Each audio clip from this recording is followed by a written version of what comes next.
Okay, I'm going to unpause the recording. So welcome to the Finance Interest Group. If you've not come to a FIG before, these are informal discussions. So all of our interest groups are based on informal discussions around a topic. And the finance one, we've talked a lot about budgets and budgeting. And since I just did the budgeting workshop 2 weeks ago, I wanted this finance interest group to be a time for people to come and ask questions. And between the time I did the workshop and today, we had a request from one of the libraries to better understand how their budget fit into the city's budget. And in answering their question, I have a pretty good example that I can show that illustrates that process. So after questions, I want to show you guys that series of documents. So we've got director and trustee from Bronson, director and trustee from Toronto, and Rachel, who's our new director in Coffeyville. So I wanted this. I'm here for you. I'm here to answer any questions you guys have about the budget process and how it's going. So I was able to finish the Iola budget and get it to the city manager last week.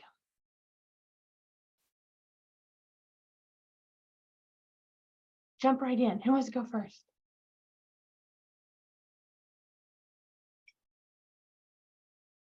Everybody's still muted.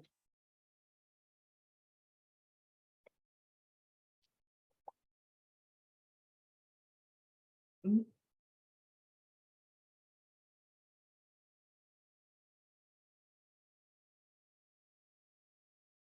want me to do this the other way around and I can show you the Columbus example and then maybe you can ask questions as we go? Okay, I've got April saying yes. All right. Well, here we go. So I'm going to share my screen. If I can figure out how to do that, just a minute. There we go. Okay. So the example that we have is the Columbus Public Library. This is the budget that they create. So this is what I would call their internal budget.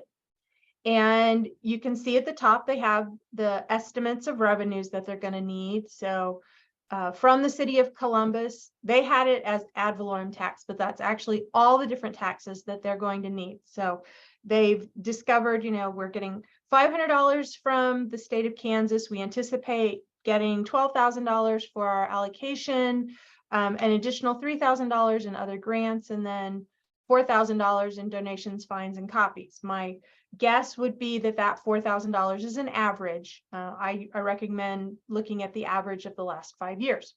So they kind of knew, there's their incomes and then their expenses. And their budget has them divided up between operational expenses and administrative expenses. Those administrative expenses are actually salaries and benefits. So if you look at that bottom section, you have the director's salary and health insurance and other staff, custodial services, which can count towards salaries, even though it's a contracted. And then they have all your Social Security, the employer taxes that you're responsible for. And then this is just a good line item budget. And they have also given you the percentage of revenue from the total. So they can see, director's salary is 26% of the overall budget and 42% of just the administrative expenses. And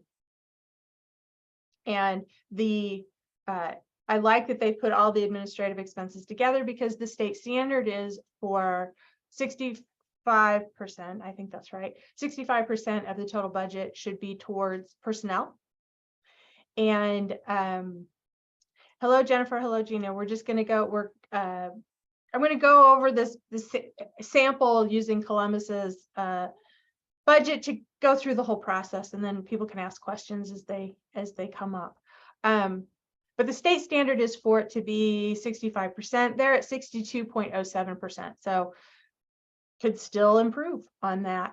But the thing that I want to focus on is that the board is going to ask the city for $148,000. So we're going to follow that $148,000 that's highlighted. So the next thing that would happen in this process is the city of Columbus, once they have that number from the board, that $148,000, they have to include that library fund request into their big city budget. And the way the statute is written, the city needs to levy a tax on behalf of the library, and it has to be kept in a separate library fund. So what we're looking at on this page is the fund page for the library. So all the information that is associated with the library and the library's money. There's 3 columns here. The first column, prior year actuals for 2021, that's real numbers. So there was a cash forward, and we'll talk about how that's a bad idea. There is the actual amount of property tax. So ad valorem tax is your property taxes. They got $116,000, $116,306 for that. And then their actuals that they got were the motor vehicle tax of $21,000.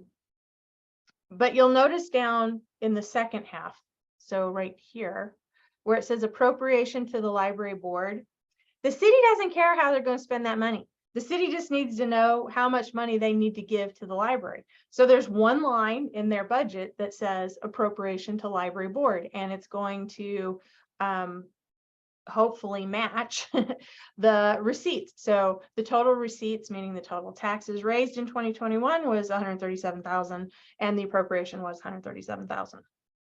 So, but we're looking for that 148. Where's that? Where is that in this budget? So the current year are just estimates, and then the proposed budget is that third column. So proposed budget for 2023. You'll notice that that encumbered cash balance January 1st is now at 0. That's good. All tax monies should be not just spent by the library, but given to the library by the city.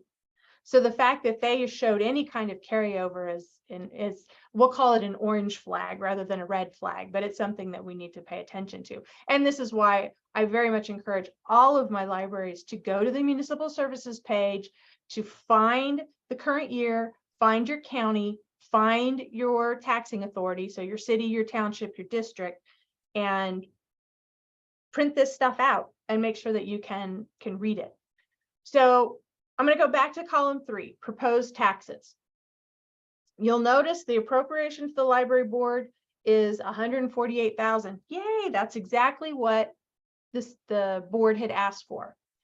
So now there's some math involved because you have estimates provided for things that are not property tax. You have $17,381 that they think you're going to get in motor vehicle tax, plus you have recreational vehicle tax and some other vehicle taxes. Let's call them the miscellaneous other taxes. But you'll notice where it says ad valorem tax, which is the property tax, X, X, X, X, X, X, X, X, X. So we have to solve for X. The board needs $148,000. There's going to be about $12,844 available in other taxes. So what's the difference? The difference is $135,156. So that's why I showed my math. My math teacher would be so proud of me. I show my math down here at the bottom. So the board asked for $148,000. The other taxes were the $12,844. The difference is $135,000. Plus, they added a cushion for all those people that don't pay their taxes, or some people save up and they pay their taxes every 3 years. So they put in a delinquency rate of 1.9%. So they're cushioning that $135,000 by an additional $2,500, just in case people don't pay their taxes or people pay after the fact. So that's just, it's something that the city can do on your behalf. So The city decided that they're going to need to raise $137,724 in property taxes for the library fund. It's like, yay, okay, there's all the math. Yes, the appropriation is right. Yes, they've gotten this so that we should be able to get the full amount that we've asked for as the city board. Now, we'll talk about the published budget. That's the next thing. It's kind of hard to see because it's been shrunken down. But this notice of hearing and they're going to exceed the revenue neutral rate. This had to go in the paper. So I don't know what the paper is for Columbus, probably like Cherokee Times or something. But this budget would have been published in a local paper so people can see where and I've highlighted the library fund so they can see how much money the city's raising, how much money the city's raising on behalf of the library, how much the city is raising for employee benefits. And there's also I can't hardly read it, like a special liability or special fund.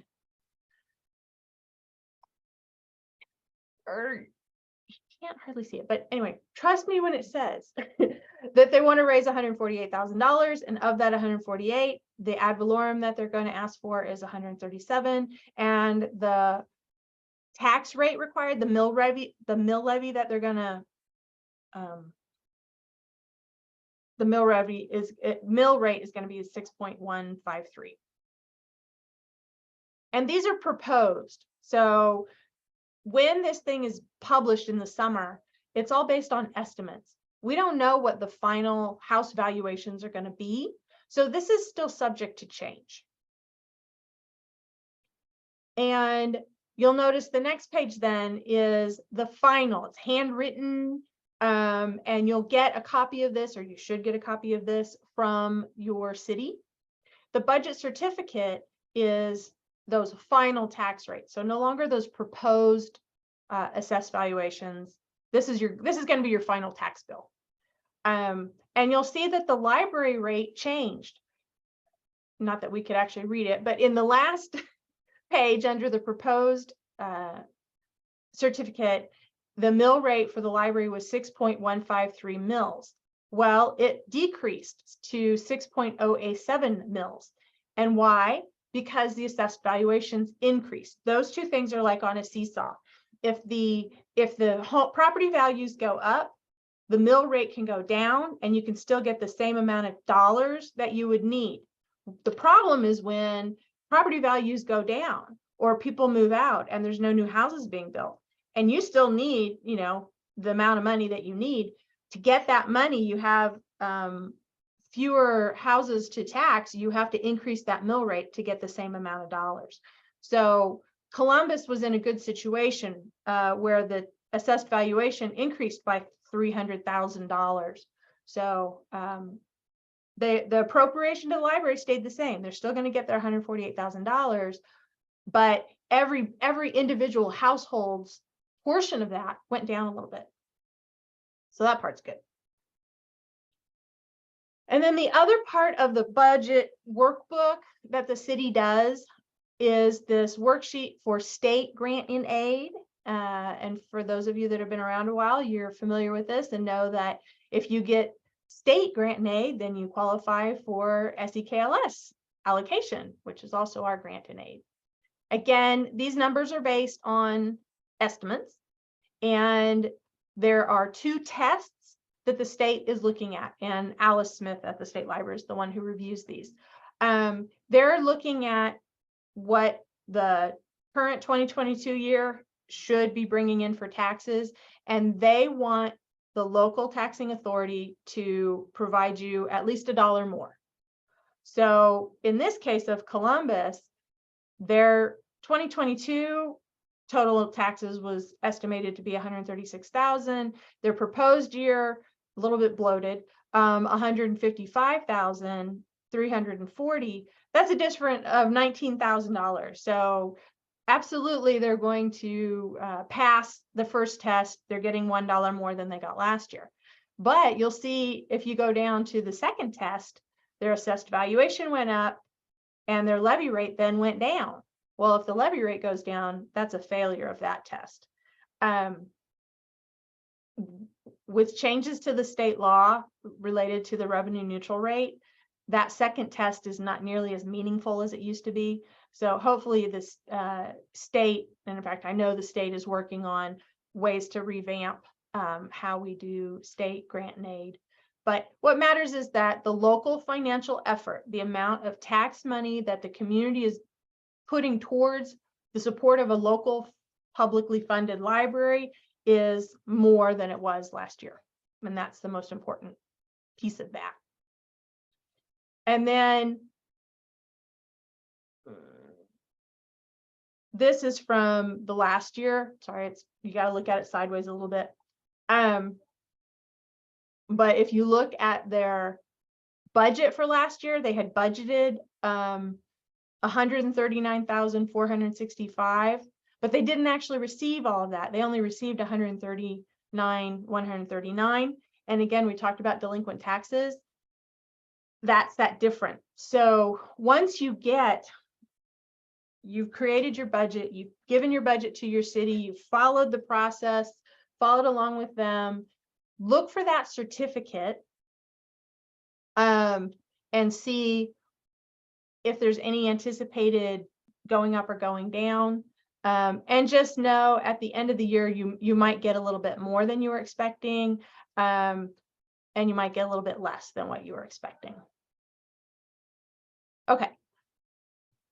That's it in a nutshell for what I wanted to go through. So I'm going to stop sharing unless people have specific questions. Okay, let me catch up. Rachel.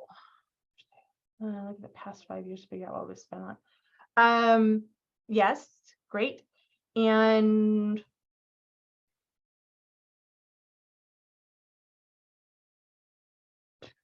no, so Rachel was asking, she said they looked at her last 5 years to figure out what was spent. They don't have a strategic plan. So what would be the best way to budget going into the future? The first thing you want to look at is salaries.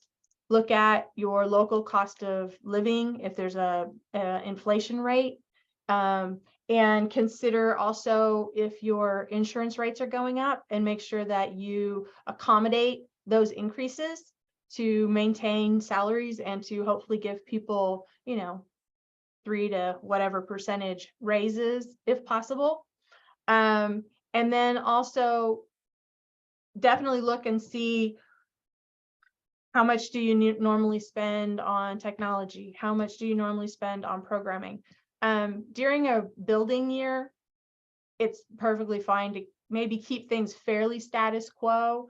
One thing that Roger did when I started was they gave us a nice cushion in a miscellaneous category. He's like, just in case there's any new initiatives that you want to try. But you can look at the state standards. You can look at, talk to staff and see if there's any internal programs or projects that you guys want to consider thinking about starting in 2024 and budget for that. So you don't have to just budget for $1 more. In fact, I would recommend you don't budget just for $1 more.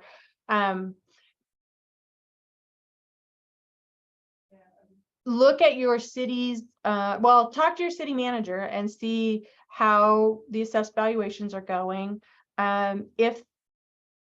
And see if they are expecting any kind of increase or if they're expecting a decrease.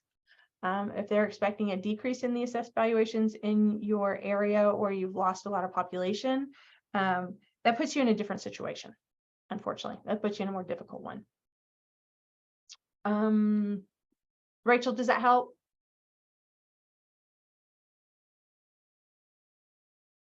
Okay, great.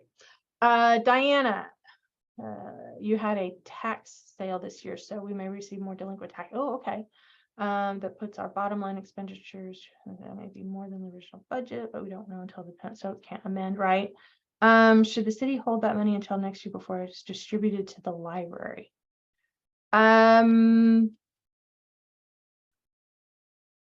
So they don't think that they're going to get the delinquent tax amounts until December.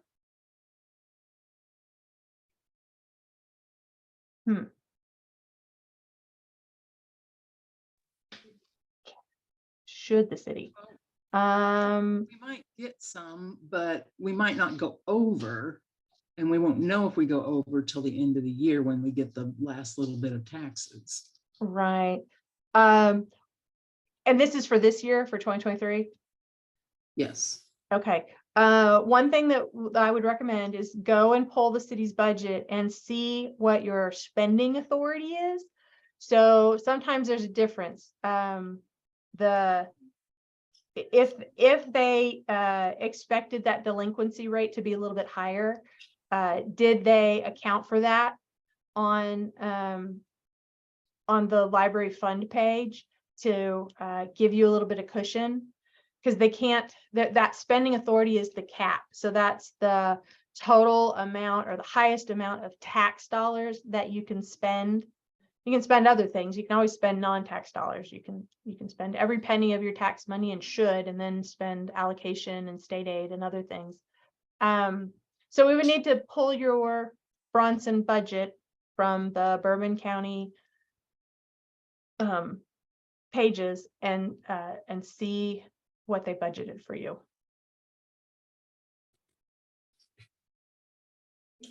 And I understand if they budgeted that. What I'm saying is if they receive more than what they budgeted, should they hold it so it's not a violation until the next year? They sometimes do that. Should they? No. Do they? Yes. And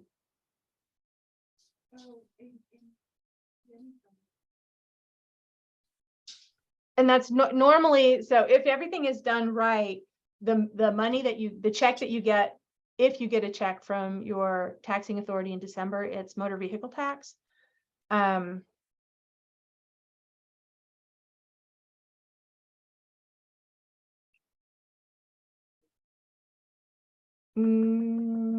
we also have a high delinquency rate of people not paying taxes is why I was asking, because you just never know till last minute and then it's too late to amend. Right. Yeah, technically, no, they shouldn't do that. That's when I was showing you in the Columbus budget, that 2,900 in carryover, you should never see that on a library fund budget. And if you do, then that's something that we need to talk to the city clerk about, because it could be like we had in one instance where the city clerk just didn't know, and they were including non-tax income and were including a lot of information that they didn't need to include, and it was hurting the library because it was inflating how much money was available. So they were decreasing the amount of tax money that they needed to raise, and they shouldn't have been doing that. I'm going to write down your question and do a little bit more research because the part about the tax sale might impact it.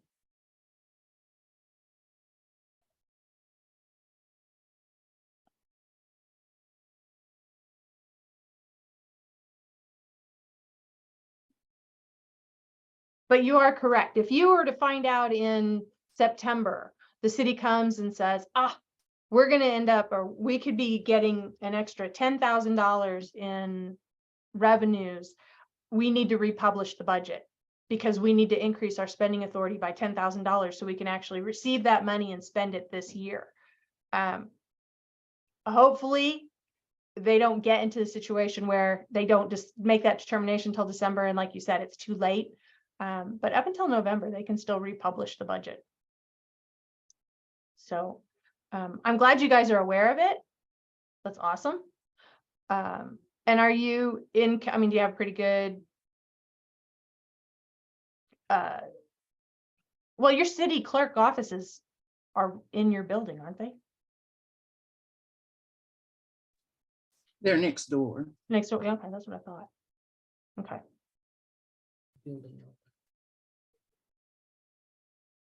Or republish. Yeah, a building over, not saying. Oh, okay.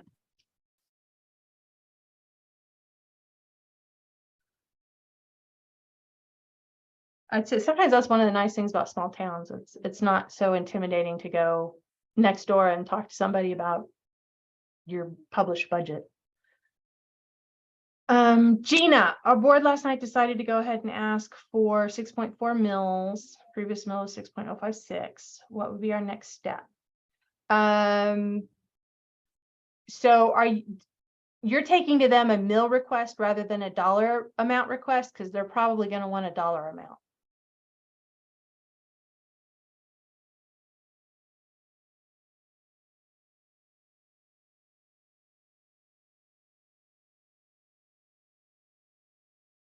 And I would take it to the city manager. Yeah. So if you ask for a mill rate, then that could change the amount of dollars. You know, if you ask for 6.4 mil and your assessed valuations come in a lot lower than what you anticipated, you're going to get fewer dollars. If you go in and say we need X amount of dollars, then it gives the city the ability to change that mill rate either up or down, depending on what the assessed valuations are. Again, it's that teeter-totter. So most cities are going to want the dollar amount. Now, if you have a charter ordinance, if you have a cap and you can only get, 6.5 mils is the top of your cap, then that puts you in a bind, because in that case, if assessed valuations go down, you just get less money. And it can put you in a precarious spot related to state aid.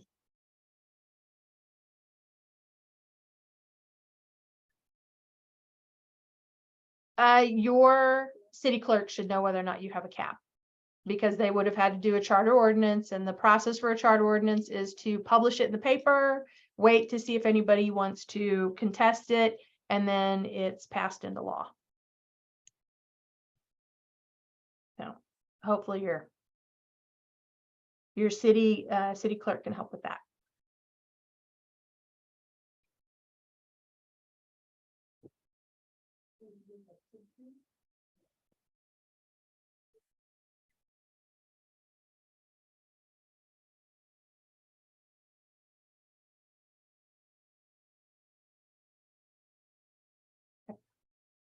Do you have other questions?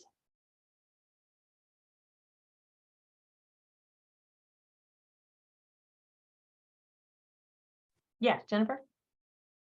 Yes, last year we had turned in a letter along with our budget explaining why we needed more money, Mm-hmm. and that was never seen by the city council. In fact, I had a city council person ask me in August if I even turned in a budget, Oh, really? Okay. and I said, oh, yes. So the former administration for the city is gone.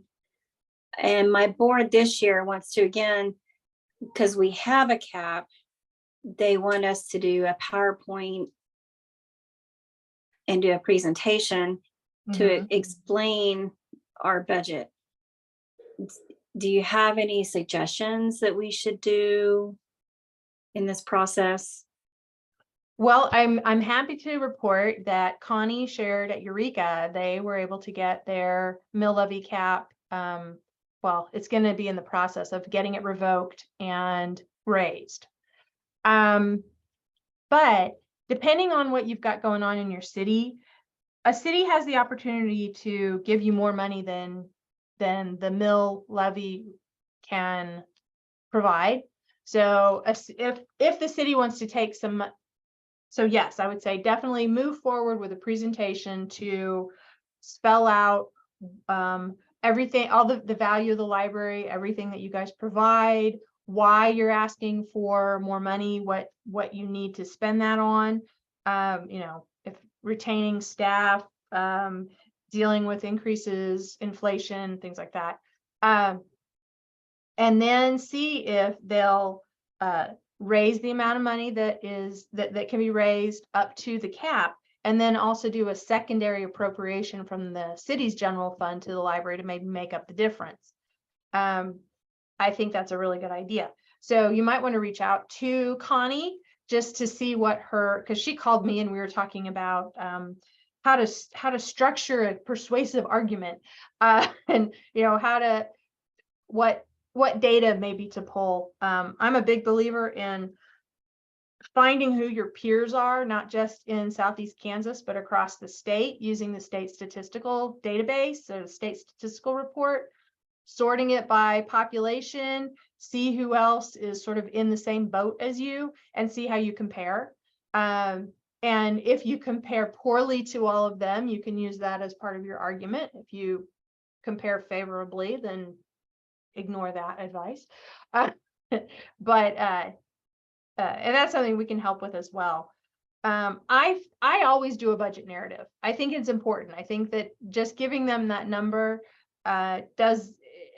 you miss an opportunity to tout the library, to talk about all that you do, to talk about your role in the community, to talk about your value as a anchor institution, as a community gathering place, as, you know, all those wonderful things that libraries do for their community. So I think your board's on the right track. That presentation should be not made by you, Jennifer, but made by your president and treasurer. Because it's the board that has the responsibility to raise sufficient funds for the library. We just administer those funds once they come in, but it's the board's responsibility to ensure that the library has the money that it needs from the community. Does that help? Yes, and that was the president and treasurer. That would be my recommendation. Yeah. Okay. I mean, if they're the most persuasive people, if you have somebody on your board that's very, you know, animated and everybody knows, then by all means have that person do the talking. But from a rather than you being the one trying to make the presentation, have it be your board.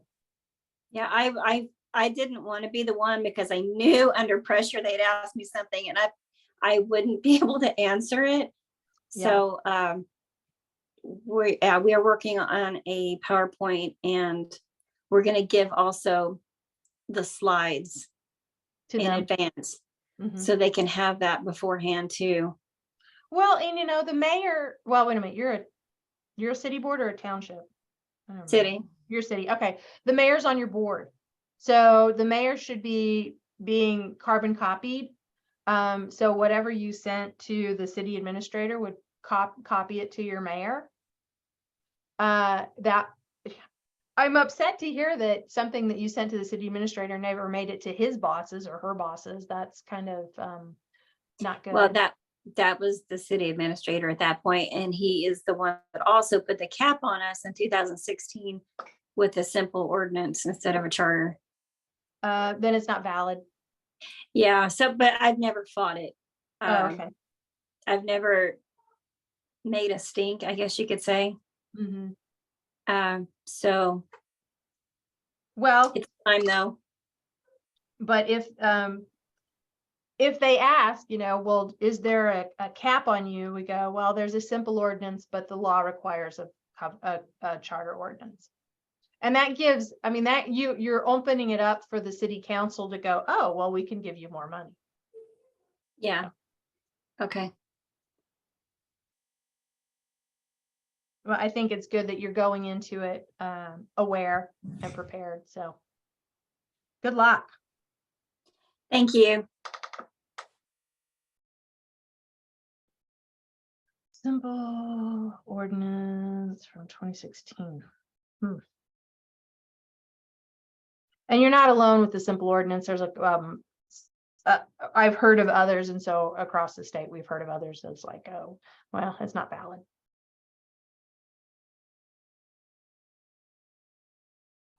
Okay.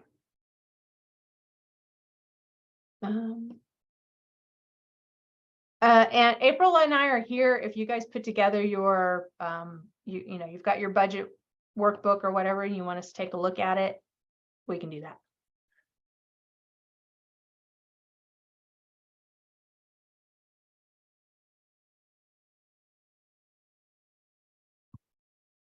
Oh. All right. Jesse, how are you guys doing in Toronto?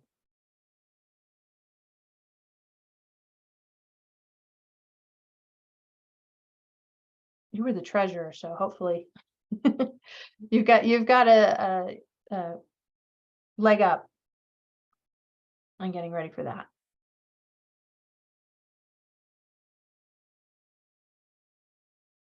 Okay. We've mentioned my 5-year rule. No one's asked anything of the city for years. Okay.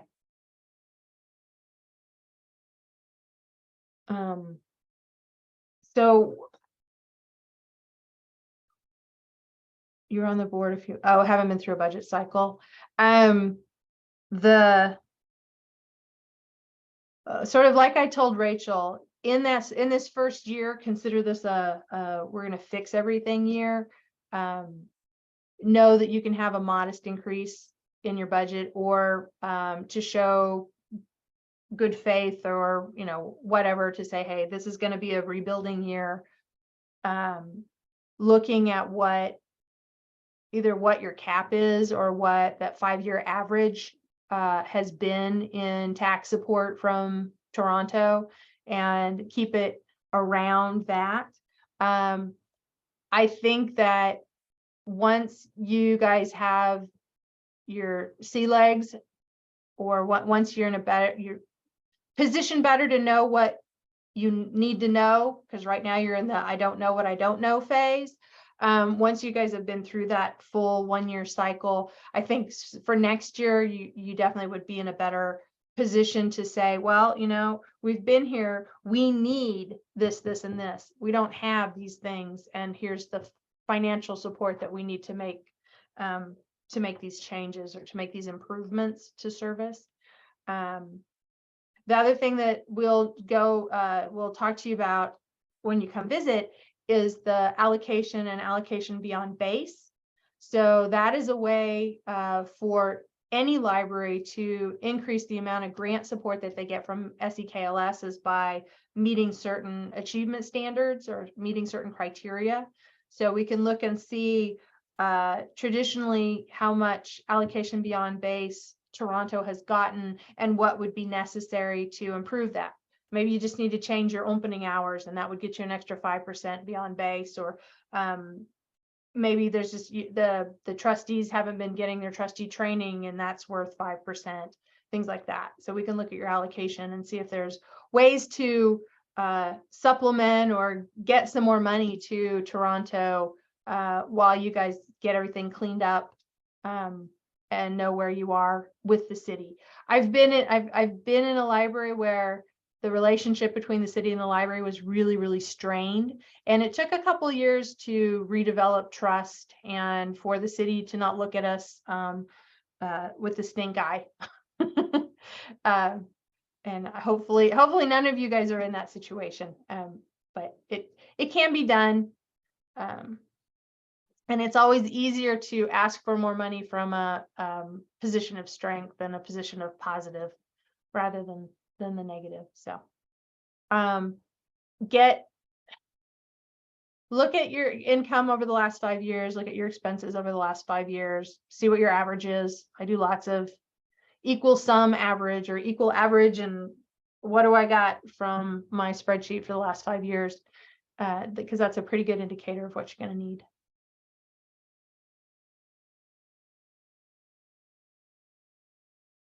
Yeah, finding the information can sometimes be the most difficult part of the process. Uncovering where the information came from. And if you've had inconsistency, like if you do have a line item budget, but 1 year something was put in this line, and the next year that same expense was put in a different line, then that doesn't do you any good, because then you have bad data. Have you reached out to the folks at City Hall in Toronto to see when they need your budget request, or when they need your budget?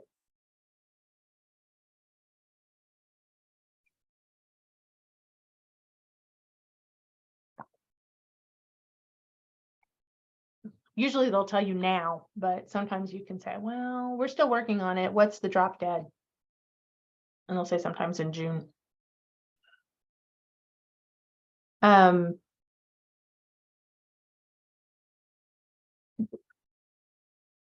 They need it before the end of the year, believe me. They just give you what you want. Well, so it is the board's responsibility, like I said, by law, to ask the city, or not even ask the city, to tell the city what it is the library needs. So we can work with you to make, we can work with you to make sure that you're getting that ask given to them. So this might be an opportunity to educate the city on what their roles and responsibilities are. The city gets their budget training through municipal services, and that training is going on this month. And the city clerks go to that, and the city clerks hear just what I'm telling you, that whatever the library asks for is what the city needs to levy. So I'm glad you guys are going to be changing that dynamic a little bit in Toronto.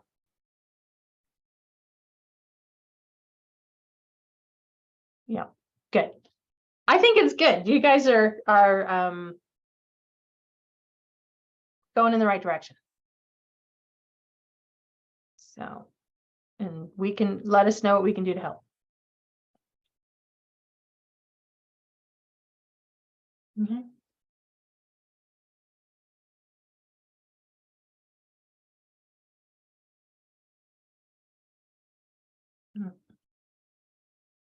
So for Bronson, I'm going to look up tax sale and if you get some big chunk of some influx of delinquent tax, if it's if that's going to be held over to next year, or if maybe they'll republish the budget so that if you guys get a chunk of that money, you can actually get it and spend it, because I know you guys need it.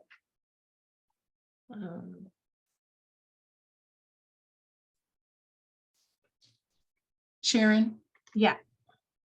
I don't recall from last year, the exceeding the revenue neutral rate, you have to publish that in an ordinance. All that is all done by the city, right? The library doesn't have to pass anything, or other than that they're going to exceed, but they don't Well, have even, yeah, any publication or ordinance. It's all done by the city, right? correct. The city is your taxing authority, and it's the taxing authority that has to let the county know by July 20th if they're going to exceed the revenue neutral rate. And it really doesn't have any bearing on the library's budget. In the training that I was just talking about, that the city staff go to, they're being told, maybe the city wants to maintain revenue neutrality. They don't want to change the revenue neutral rate, but the library says we need more money. They have to either maintain their revenue neutral rate and then pay the difference to you out of their general fund, or they just have to exceed the revenue neutral rate to raise enough funds to give the library what the library has asked for. We have an awesome power, but a lot of libraries don't use it. We often either won't ask, or there's a charter ordinance that makes it so we can't ask for all the money that we need. Does budgeting get any easier? Yes, it does. I think it does, but that's the more I learn about it. And the more I try to do different kinds of budgets, then you have to get to learn about it. But yeah, I mean, once you get your process, for me, the hard part is taking somebody else's set of spreadsheets that I didn't create and interpreting them. But once I get the spreadsheet, so I understand all the formulas, and I understand where the dollars are coming from, and I understand what goes where, I find that it gets a little bit easier. And yes, it always, there's a learning curve. I mean, give yourself 3 years at least. Year 1, everything is a complete mess. Year 2, you're sort of remembering stuff from year 1 and still learning new things. And by year 3, it should be a lot easier, in my experience. Okay.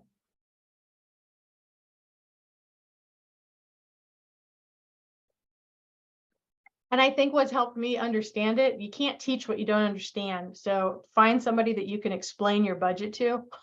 That helps clarify things in your mind.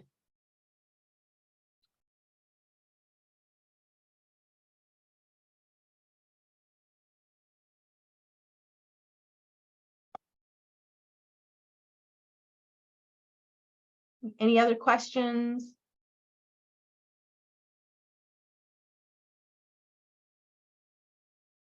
And no worries if there aren't. We're here if you need us, like I've said. This has been recorded, so we will have this out and about for people to access. And for finance interest groups, you do earn CE credit for this, so you'll get a 0.5 in CE. And if anybody wants to send spreadsheets or whatever for us to look over, we can do that. Thank you, April, for having your camera on. It is a little discombobulating to be like looking at a Logitech eyeball but I know everybody on screen, so this is good. Well, Jesse, I'll meet you on Thursday. Okay. Well, I'm gonna say thank you, and we'll go ahead and let you guys get on to the next part of your day.